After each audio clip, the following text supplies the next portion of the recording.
So Fridays really just seems to be my pre-roll moment of talking about new projects. And today's new project that I get to launch, which is something many of you have actually asked me for a very long time, and it's something that I've struggled with a lot to finally be like, should I do this? Should I not do this? And I've finally decided I'm going to do this. So here we are. Today I am officially launching that I am starting a Patreon, which is something I didn't think I'd ever really do. I'm starting it off really simple because I don't want to overwhelm myself or overwhelm any of you that do decide to join the Patreon, but just basically it's going to be like 4 tiers. There's access to a private Discord server, and you get priority requests on topics for future episodes. And if you move up a tier, then you're actually going to get bonus mini episodes that are going to go live every other Saturday, and these are going to be topics that you submit. So it's not going to be anything that has to be part of Multi-Level Mondays or the Corporate Casket. It could literally be anything that your heart desires. And then when you go up another level, we're going to have monthly Zoom chats where we can all hang out and actually just kind of talk in like a little kind of bubble, little enclosed space. And this is also going to include a behind the scenes look at scripts and the research process and what goes into future and upcoming episodes. And then the final tier, which I think is really special and cute, but this one has a limited number of patrons that can be in it. This one includes everything from before, like all of them include everything else that I've talked about, but this one includes special letters from me and Casper. So during major holidays and during your birthday, I'm going to write you a letter and mail it to you, and I have a little ink pad that I bought that's pet safe, and I'm going to stamp Casper's paw print onto it and stamp it onto that so you get a little letter signed by Casper too. So yeah, I think I talked enough. This is really awkward for me, but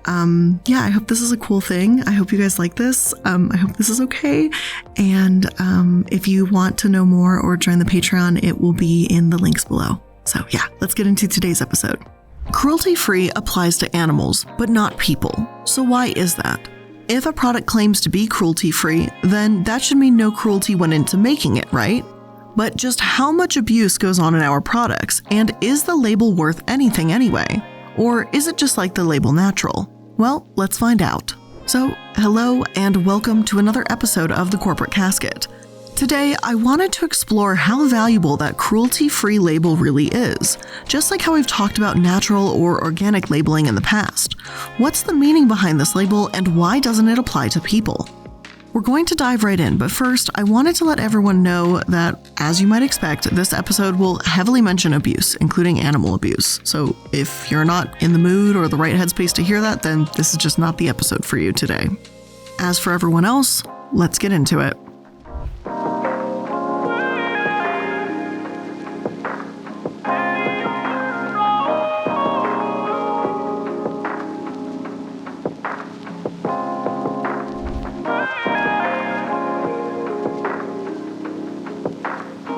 In 1937, a pharmaceutical company in the United States created a product known as elixir sulfanilamide. With DEG, it's a poison to humans, yet somehow the company's chief pharmacist and chemist was not aware of this, and he just added raspberry flavoring to the drug and took to selling it with no regulation to stop him.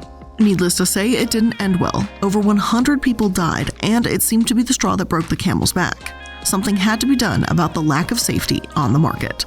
Therefore, in 1938, the United States Food, Drug, and Cosmetic Act was signed into law, which required some safety substantiation of cosmetic products.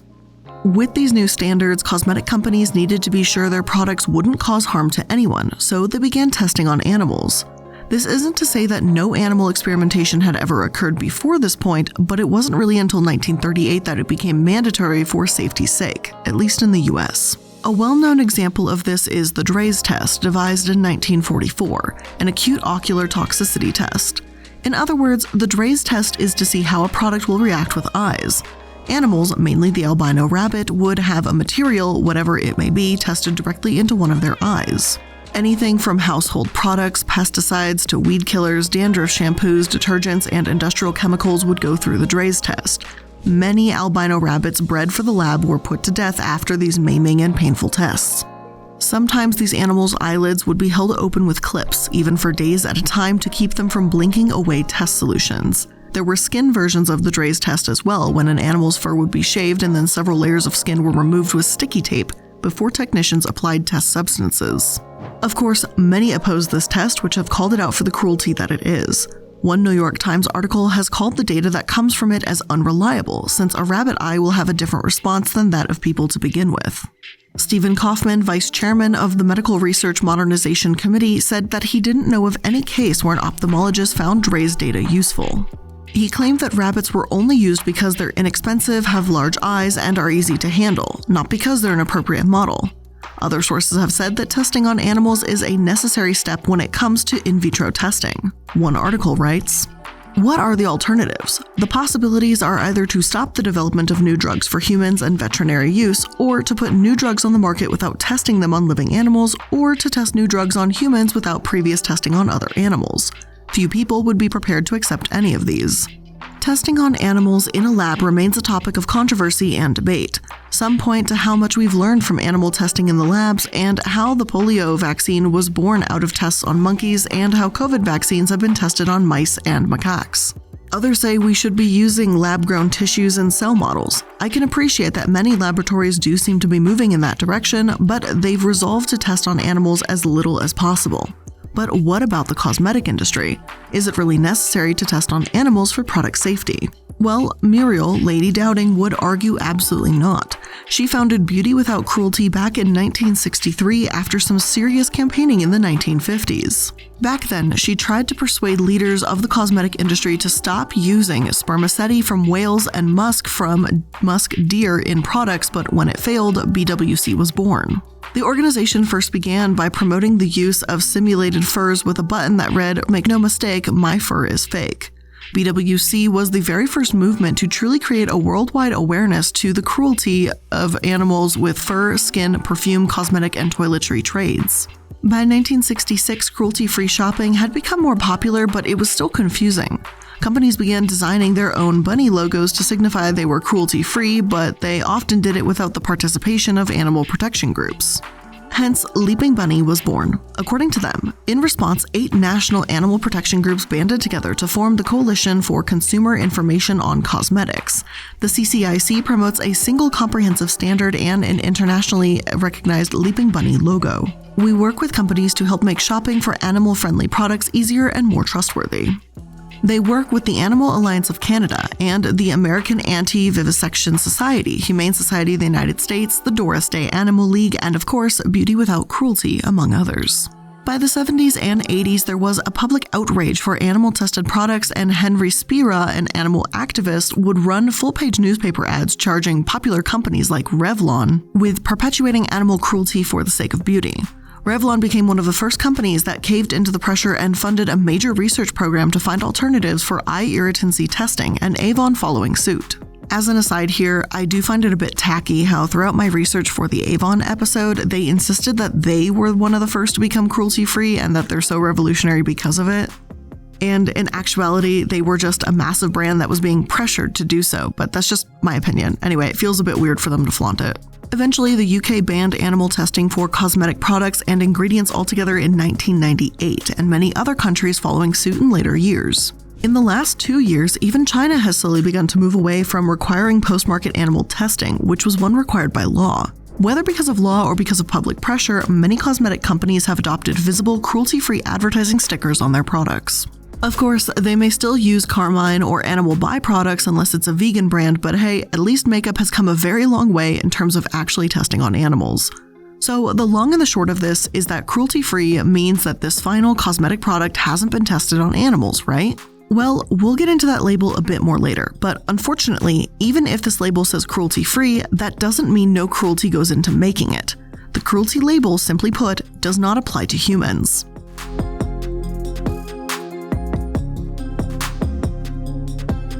I've spoken about mica before in an older episode, so I'll try to keep this portion brief, but mica in of itself is that brittle, shiny material you see in makeup, paints, and even toothpaste. It's very often gathered by children in illegal mines. Many teenagers and children work and often die in these mines trying to feed their families. Although there aren't any official figures about this because they're illegal, one project coordinator of the Child Protection Group says that he hears that at least 10 or sometimes 20 deaths in any given month.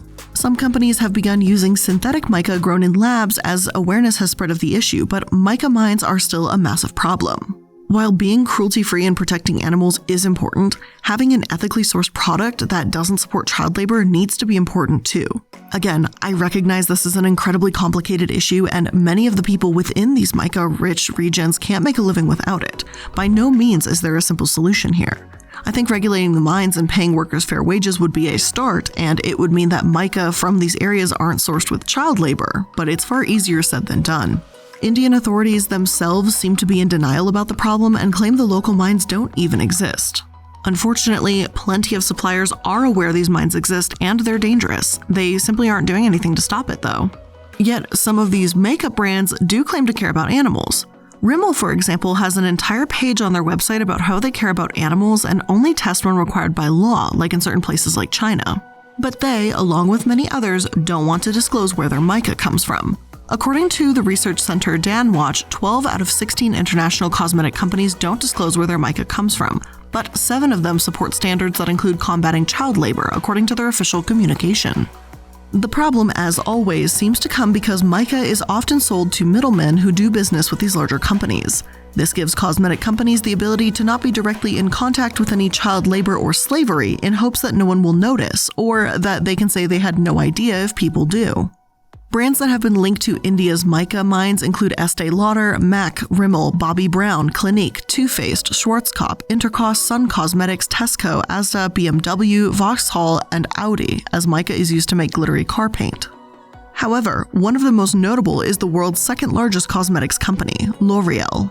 This isn't to say that none of these brands are making changes whatsoever, I just want to stress that. However, this article came out in 2018, so it's important to recognize that this is a recent problem. This is not one that's been long forgotten or disappearing.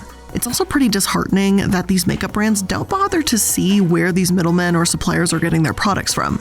They certainly have the resources to do so, or at least attempt to retrace where their ingredients come from.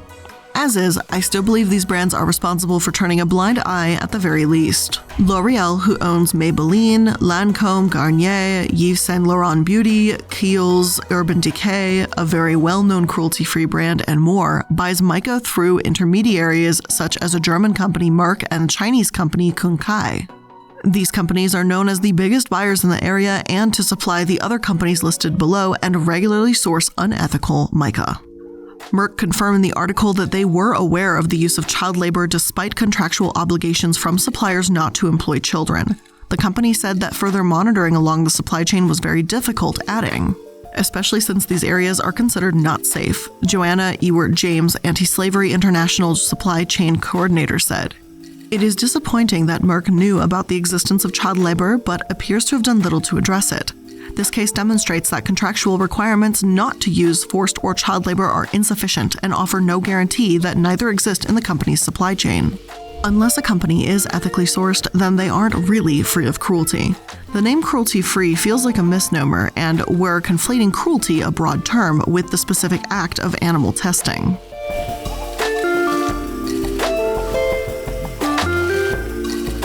Unfortunately, while mica is undoubtedly one of the worst sources of child labor or exploitation in the cosmetic industry, it's definitely not all of it.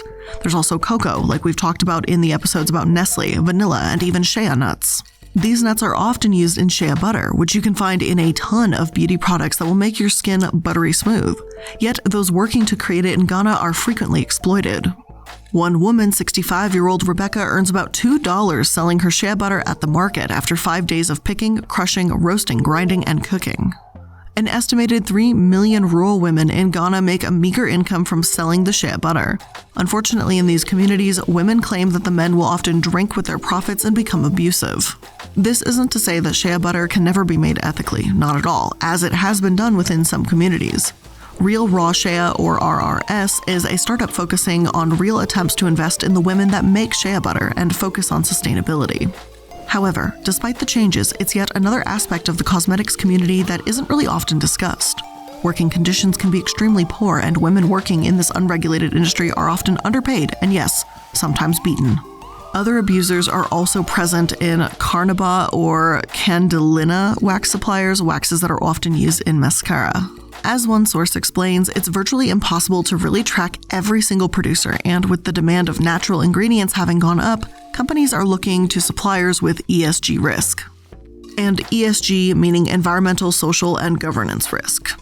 After all, just because vanilla, shea nuts, copper, and silk are natural doesn't mean they don't have a whole host of issues, primarily with child labor. These wax associations have also violated working hours in Brazil and Mexico, even though Candelilla wax is often marketed as vegan and an ethical alternative to beeswax. Which, by the way, that was a whole rabbit hole I went down when I was doing R&D on creating my own candle company. That wax was marketed to me originally as like a natural plant alternative that doesn't use palm oil and is, good. So it's like not beeswax, so it's not an animal byproduct. And then I looked into it and it was disappointing. Sure, it might be vegan and does not involve animals, but there's a trade-off. BBC Three's Beauty Laid Bare documentary showed two reporters, Casey and Resh, watching how this wax was made. During the process, workers used sulfuric acid to separate the plant and the wax, and upsettingly, they aren't given any safety equipment whatsoever. To say this industry is unregulated feels like a complete understatement. Resh, who had been burned by acid years ago, said that makeup helped her feel like herself again, and there was something sick about seeing it made with this acid by workers who weren't protected from the dangers it could cause. While her story and the episode gained some traction, I rarely hear Candelilla wax mentioned when it comes to abuses within the industry. Plus, the companies that are purchasing the wax are the ones giving these workers the sulfuric acid, so they care enough to give them the ingredients to make the wax, but not the safety. There's long-term health risk as well, with workers claiming that not only have people been burned, but the chemicals slowly damage their lungs. As for the carnauba wax, which is used in both the food and cosmetic industry, many issues with this ingredient were released in the documentary Mark and Check or Brand Check. And it primarily focused on the health and production of Haribo products, and according to my source, the filmmakers found Haribo was sourcing its carnauba wax from plantations where workers earning 40 real, $12, 10 euros a day have to cut the leaves down with hooked blades tied to long poles, are forced to sleep outside or in trucks, have no access to toilets, and have to drink unfiltered water straight from nearby rivers. Some of the workers are also underage. The conditions on the plantations are so poor that the Brazilian police occasionally carry out raids to free the workers. A Brazilian labor ministry official said that there had been an increasing number of complaints about the carnauba wax industry and that authorities have found many people working in conditions that could be described as slavery. The workers are treated as objects worse than animals, he said. Carnauba wax may be natural. It may leave your eyelashes voluminous and clump-free, according to some green living websites, but that doesn't leave it free of issues. Beeswax is also an ingredient that falls into a sort of gray area here. After all, if the beeswax is harvested carefully in a way that won't harm the bees whatsoever, then it can be marketed as cruelty-free beeswax. However, whether cruelty-free or not for the bees, beekeepers' health can be at risk due to the lack of global standards in pesticide regulation. In China and Brazil, for example, two of the leading exporters of beeswax to the United States, they use pesticides that are banned in the United States. The pesticides on these farms simply means that the bees are being exposed to them, and as a result, the wax may have those chemicals too. Brazil's pesticide use has caused physical harm to residents, and usage of it near an elementary school left 30 students and staff hospitalized. But this goes far beyond beeswax, of course, but to the point is that the farmers and those gathering up this beeswax have their own health at risk. Those environments aren't safe and they aren't cruelty-free, but we don't really have a label protecting or defending them. And frustratingly enough, the list continues to go on. Yet another ingredient is vanilla. Many sources are quick to point out that vanilla is good for your skin and hair, but seem less to talk about the industry being sourced by child labor and poverty. Roughly 80% of the vanilla sold on the global market comes from Madagascar, and it's the second most expensive spice in the world. One woman worker, Leanne, gets 6 pounds a kilo for her vanilla pods, even though the industry at the time the article was published shows vanilla selling for up to 160 pounds per kilo. Lillian says she doesn't know where her crop ends up. She sells it to a collector, and when it's gone, it's gone. Not only do farmers barely make a profit, but the International Labour Organization estimates about 20,000 children working in the Madagascan vanilla exchange, with about 2 million children in total between the ages of 5 to 17 are engaged in some form of work on the island. Under Madagascan law, children are supposed to be in school until they're 14 and aren't allowed to work until they're 15, but these rules often are not followed. There's not only a risk that vanilla in cosmetics has come from child labor, but an increasingly high risk as well. One graph from the Maplecroft rates various cosmetic ingredients on a scale of 1 to 10, with 0 being the most extreme and 10 being the lowest risk. Vanilla was a 4.5, just below cocoa, avocado, tin, silk, shea nuts, and magnesium. Yet the global demand for vanilla is so high and growing so much, soaring 500% in the past 5 years, that any real change within the industry doesn't seem like it's going to happen in the near future. Instead, there's only been more violence and bloodshed and theft. Quality has gone down because farmers are harvesting incredibly early because they fear thieves, cyclones have devastated the area, and the crop has been used to launder money as well. Because the thieves haven't faced justice for what they've done, farmers have taken things into their own hands. In 2018, The Guardian read, "After one assault too many at the turn of the year, a crowd rounded up 5 alleged gangsters, dragged them into the village square, and then set about the bloody task of mob justice. They hacked and stabbed them to death with machetes and harpoons," said a vanilla farmer who was among the crowd of onlookers. "I think it's good. The police did nothing. Now the gangsters will be afraid of stealing from us. We have our own guard now. The young men of the community make patrols at night."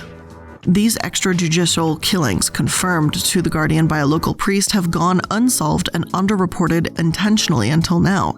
But environmental defenders say they highlight how the surging price of vanilla on global markets is connected to village crime and forest destruction. Yet, just looking at products with vanilla extract in them will bring up well-known brands, even ones like Dionys, who are Leaping Bunny certified. They have these all-natural appealing and animal-friendly products made with goat milk, yet these ingredients are like shea butter is in them, which we know from earlier can be incredibly exploitative. This isn't to say that this company doesn't get their shea butter from a sustainable or reputable source, but simply to point out how prevalent and necessary these ingredients are in so many cosmetics. Although they have vanilla-scented products as well, I didn't actually see vanilla listed as ingredients, though vanilla is listed by the brand 100% Pure, which also claims to be vegan, natural, and cruelty-free.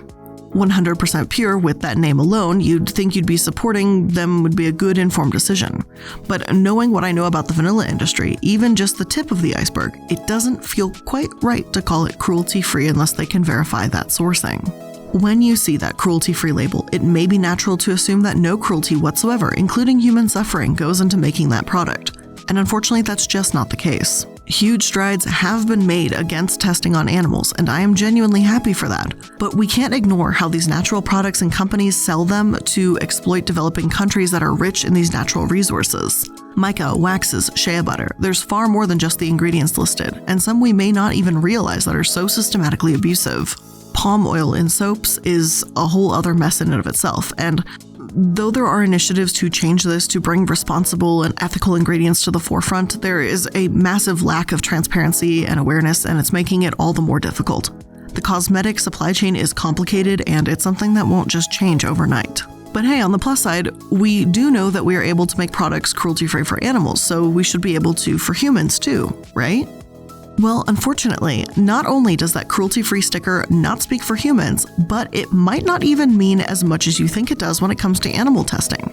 And infuriatingly enough, PETA itself is in part to blame for this. Now, before we continue on to talk about PETA's involvement with all of this, I just want to take a quick moment to thank today's sponsors. As we are getting closer to the holiday season, the year ending, all of that good stuff, it is becoming harder and harder to find the time to set aside to create and prepare a delicious meal. We're spending more time with family and friends, and work schedules might be going crazy. I know mine is absolutely through the roof right now. So as fall becomes winter, what's better than cozying up with a comforting home-cooked meal from HelloFresh? They have got some amazing recipes all across the board. You know I cannot get over the firecracker meatballs. I never will to the day I die, but they also have some new things, or well, they're new to me, I guess I should say, that are also really delicious. So I finally decided to try their chicken ramen in the shoyu style broth, and honestly, I thought it was going to be terrible only because I'm so terrible at preparing stuff, and it came out kind of good, and I was like really proud of myself. It was not bad for a first attempt. Like, I can't wait to see it pop up again so I can try it again. But they have everything across the board. Over 50 menu items and market items to choose from every single week, and it includes vegetarian, calorie smart, and gourmet options, so there's plenty of variety for everyone in your household. So if you want to try HelloFresh today, make sure you go to hellofresh.com/casket14 and use code casket14 for up to 14 free meals and 3 free gifts. That's up to 14 free meals and 3 free gifts at hellofresh.com/casket14. Use code casket14. Today's episode is also sponsored by Stitch Fix. Style, as you know, is an incredibly personal thing. and it's important to not only have clothes that fit your style, but that also fit you and fit the moment. So I'm introducing Stitch Fix Freestyle, a shop that's built just for you. Stitch Fix Freestyle is your trusted style destination where you can discover and instantly buy curated items based on your style, likes, and lifestyle. It doesn't matter if you're looking for a brand you love or maybe you want to try something new. At Stitch Fix Freestyle, you can shop a range of over 1,000 brands personalized to your size and fit. And I have got to tell you, I was just browsing around through their app at their little freestyle section, and they suddenly showed this this is curated for you, and it was this cute outfit that showed a pair of pants I had already gotten in a previous Stitch Fix box, and then it showed me these boots I'd never seen before. And what I like about Stitch Fix is they create these little flat lays that show oh, this shirt could go with these pants, that could go with these boots, that could go with this accessory, and then it tells you what you already own too. So it's hey, these things all go together and it's super easy. Plus, there's no subscription required, and they offer free shipping, returns, and exchanges, so they're really easy to work with if something doesn't fit just quite right. So get started today by filling out your style quiz at stitchfix.com/casket. That's stitchfix.com/casket to try Stitch Fix Freestyle. stitchfix.com/casket.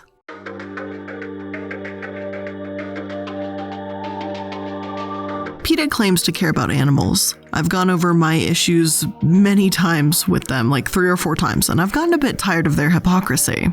However, if you see an animal test-free PETA bunny sticker on a cosmetic or household cleaning product, you may need to look just a bit closer. The Leaping Bunny certified brand doesn't mean the brand is vegan, but that a supplier monitoring the system must be put in place.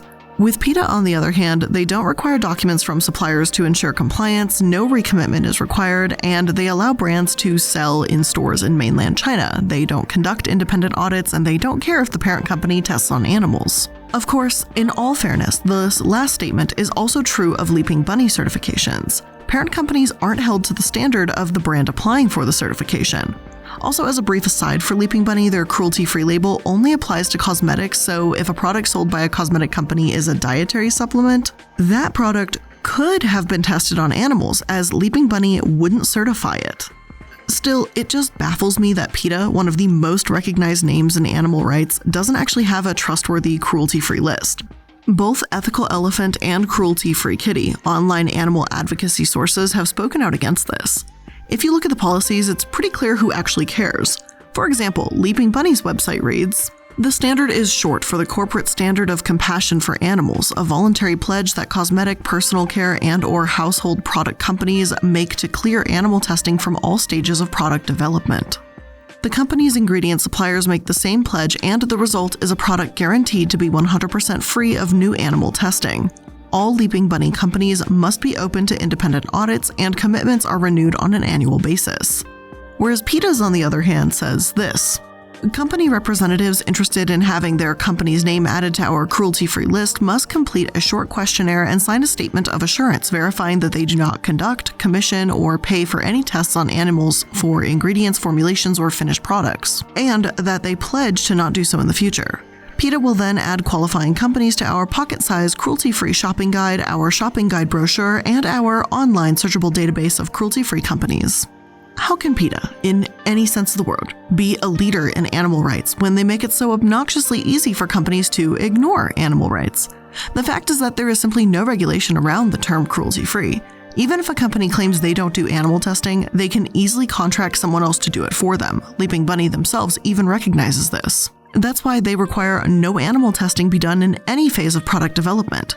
This isn't to say that they are 100% foolproof, as I'm not sure there's any way to really guarantee that, but at least as far as I can tell, a genuine effort has been made through their certification to ensure that projects they certify were not tested on animals. Whereas with PETA, just fill out a questionnaire and can be done with it? That just seems wrong. Unfortunately, many companies out there, such as Unilever, tout this certification as the gold standard and use it to imply that they're changing the world and making a difference, and have done some pioneering work. Though I've mentioned Unilever in the past as well, as a brief refresher, PETA has aligned themselves with this massive company which doubles as an MLM, despite their lengthy history of abuse. Mimi Bececci, the Vice President International of Programs, PETA UK, said, "Unilever's pioneering work on non-animal approaches has been critical to the progress the world has been making towards a global ban on animal testing for cosmetics. It's only with collective action from companies, consumers, NGOs, and governments that we can drive the changes citizens want to see. It's sad that once again we have to fight a battle that Europe's citizens thought they had already won, but with a successful European Citizens Initiative, we can make decision makers listen, protect the groundbreaking bans, and secure concerted action to end the suffering of animals in EU laboratories for good. PETA's massive cruelty-free list, as expected, doesn't mean much that this is an ethical company list, especially when you consider how little requirements are needed to get onto it in the first place. And Unilever honestly is the perfect example for this. Of course, aside from the Leaping Bunny logo, or the Choose Cruelty-Free Rabbit that's based in Australia, or even PETA's logo, there's yet another problem that comes in with these cruelty-free symbols. The fact that they're not regulated means that people can, and do, fake them. Or if a brand doesn't downright fake a cruelty-free logo, they can put the natural and other unregulated labels on it instead to make it seem like a good, reputable option.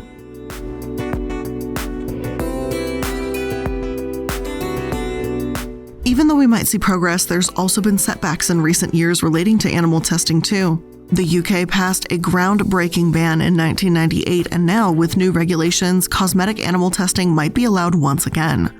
Recent regulation called REACH, the Registration, Evaluation, Authorization, and Restriction of Chemicals, makes it so that in order to protect workers during the manufacturing process, some substances have to be tested on animals.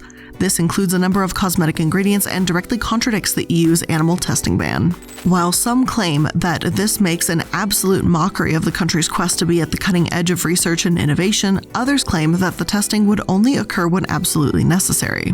It does seem like a step in the wrong direction, I'll say as much, especially when Unilever has praised the decision, claiming that there have always been uncertainty about how to comply with the UK's legislation in the past. The UK led the way in the past, but when it came to becoming cruelty-free, seeing them potentially taking these steps backwards is disheartening, especially when there's so much work left to be done within the cosmetics industry. But with all of that being said, that's where I'm going to wrap up today's episode, and unfortunately, I don't really have a good or clear conclusion.